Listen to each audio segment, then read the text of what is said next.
श्री स्वामी समर्थ मैत्रिणी, कशा आहात? आशा करते खुश असाल, सुखी असाल आणि संपन्न असाल आणि स्वामींच्या सेवेत रमून असाल। मी आज आपल्याला एक उपाय सांगणार आहे आपल्या मुलांच्या प्रगतीसाठी, पतीच्या प्रगतीसाठी किंवा घरातील कुणाचे आर्थिक नुकसान होत असेल तर प्रगतीसाठी घरातील स्त्रियांनी हा उपाय करायचा आहे।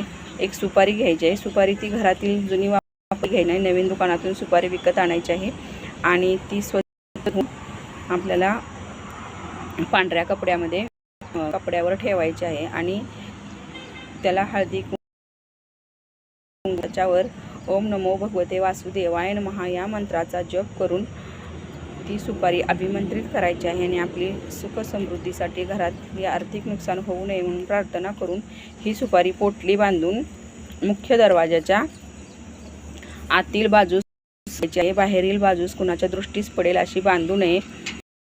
ठोकून आतील बाजूस बांधली तरी चालेल। हा उपाय आपण करून बघा आणि काय रिझल्ट मिळतो ते मला नक्की। स्वामी समर्थ। जय जय स्वामी समर्थ।